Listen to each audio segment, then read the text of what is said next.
Bonsoir. Merci d'être avec nous sur TV5 Monde. Vous êtes professeur d'économie à Sciences Po Paris, spécialiste notamment de l'économie de la confiance, un mot capital en économie.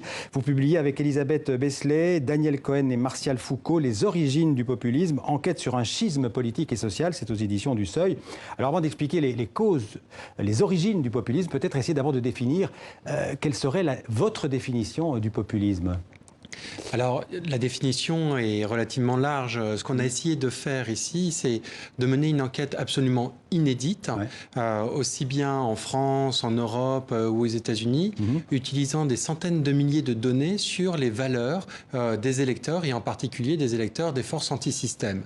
Et on montre que ce qui unit ces électeurs, aussi bien des forces anti-système, de la droite populiste telle que le Rassemblement national ou de la gauche ou de la France insoumise, la gauche radicale, c'est vraiment la défiance très forte dans les institutions. Donc, vous dites, défiance vis-à-vis des élites, des experts, ça c'est le premier point commun des populismes. Vous dites qu'il y a trois causes en fait essentielles au début du livre, la crise politique, une crise économique et une crise culturelle. Tout à fait. Et la crise politique, c'est le rejet en fait de la classe politique d'une certaine manière. C'est le rejet de la classe politique et c'est ce qui est vraiment de l'ordre de la colère partagée dans l'ensemble des électorats des forces anti-système. Une très forte défiance vis-à-vis des institutions, mais une défiance des institutions qui est vraiment nourrie par rapport au risque économique. C'est le grand résultat, le premier résultat de l'ensemble de nos enquêtes. On a vraiment testé des centaines de milliers de bases de données en disant la défiance, la détestation des experts, des élites, prend sa racine, sa source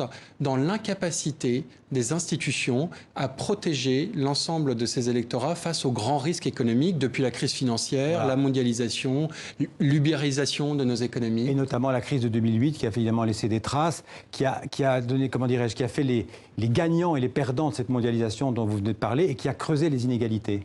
Oui, tout à fait. La crise financière 2008 a été un vrai moment de secousse. Ça a été une secousse ténurgique parce que, premièrement, elle a montré l'incapacité, en particulier en Europe, des gouvernements nationaux, des gouvernements européens, d'y trouver une solution. Elle a duré plus de 10 ans. Elle a aussi relevé une certaine forme de collusion entre des élites économiques et des élites politiques. Donc elle a nourri un ressentiment très profond.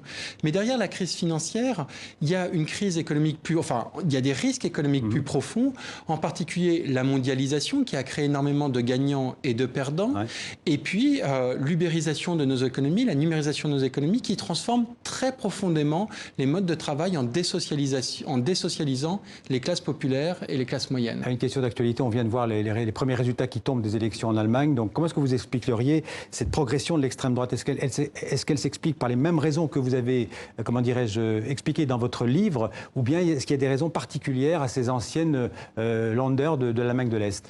Alors, il y a deux points. Oui.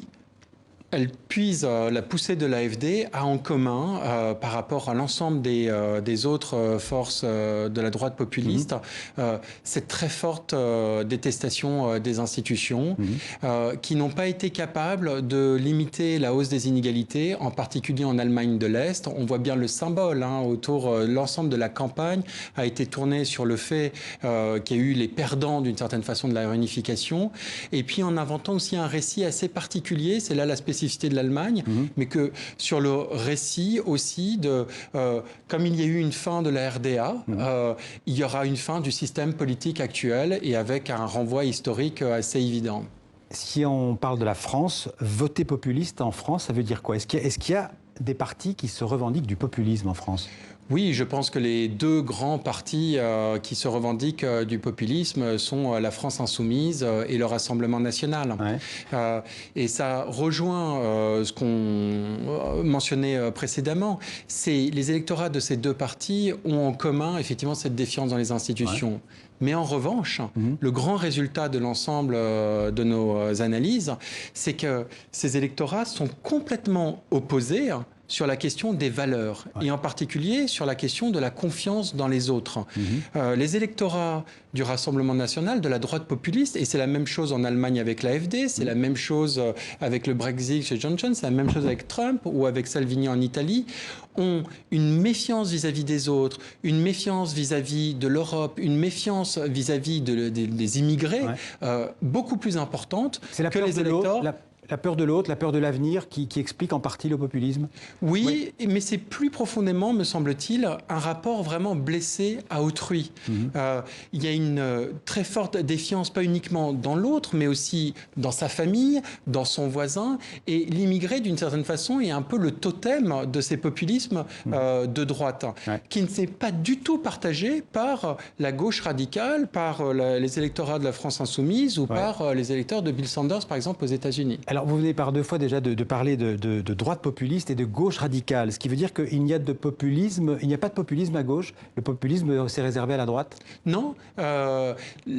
Pour nous, le côté populiste inclut en plus ce rapport blessé à autrui, une très forte méfiance non seulement vis-à-vis du haut, vis-à-vis des experts, des élites, mais aussi une méfiance très forte vis-à-vis des autres, des immigrés en général. Et qu'on retrouve beaucoup plus à droite que ne partage pas du tout la gauche radicale.